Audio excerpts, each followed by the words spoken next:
So I will be arguing from a more like skeptic, I guess, alien position, you would call it.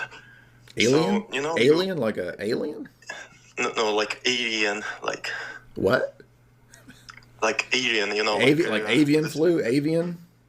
The stuff doing with the Trinity and stuff. Aryan?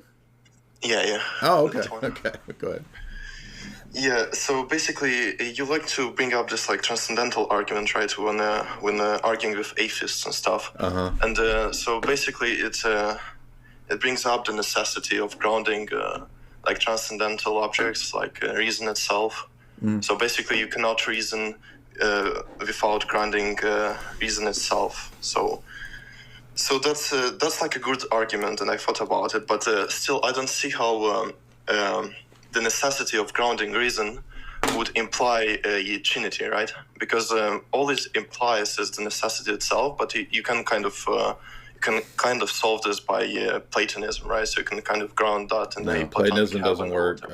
Platonism has fundamental problems which make Platonism impossible. But what does this have to do with Arianism? I thought you were talking about Arianism. No, I just don't see how the Trinity comes in, right? So from the transcendental argument and why it is necessary as a whole, like in the theology, because Orthodox Christians, they accept the Trinity fully, as do other Christians as well. I don't see how that is necessary in the same way as the transcendental argument makes grounding reasoning necessary. I mean, I've addressed it many times. Yeah, I've addressed it tons of times. Just posted on my audio feed the response to, it's called Universals, Conceptualism, and a response to Dr. Ed Fazer. And I talk about how the argument is not just for grounding theoretical, logical entities or whatever. It's actually an argument for an entire worldview. So the metaphysics that are required to have language, universals, categories, etc., requires a specific type of world and universe, namely one in which there is a creator. There's telos, teleology, there's causation, there's morals, there's absolutes, there's external world. All those things are part of the argument because it's a specific worldview and a specific metaphysic, and that requires the Christian Trinity. And Platonism doesn't work because Platonism reduces to a monad. Platonism doesn't explain how the realm of the forms relates to this world. There's a dialectical tension between being and becoming. Platonism gives primacy to the one over the many.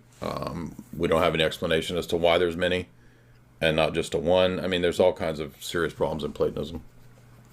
All right, I can see what you're saying, and I can sort of see your reasoning here, but at the end of the day, like, I would have to basically accept, because that is not an argument, that's just you directing me, like, to read more about this stuff. So would you kindly provide me, with some sort of a guide into, like, understanding this theological position better? Like, how would I actually go from the transcendental arguments to actually, So the transcendental categories that make knowledge possible do not exist in a vacuum or independent of one another. They all kind of go together. So think of all the transcendental categories in a big ball, and that they interrelate and necessitate one another. And that type of a worldview requires a world like the Christian position posits about God's creation, man's moral duties, providence, regularity over time, regular nature, identity over time.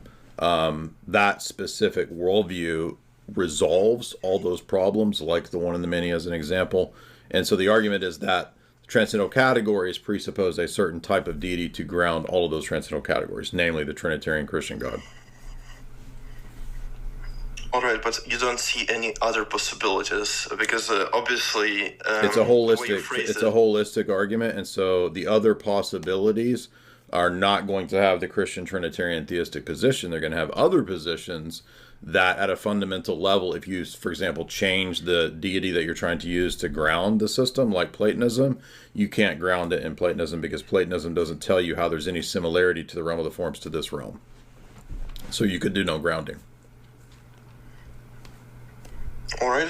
Well, thank you for your response, I guess. Yeah, thank you. Yeah, you can check out that video where we went into more detail. I also did one called Top 10 arguments against the transcendental argument, which covers how it relates to Trinity. And I also recently put it up on my podcast feed, the one about phaser. Can somebody raise your hand if you disagree? You go to the head of the line. And by the way, I appreciate your question. It's just, that one's a really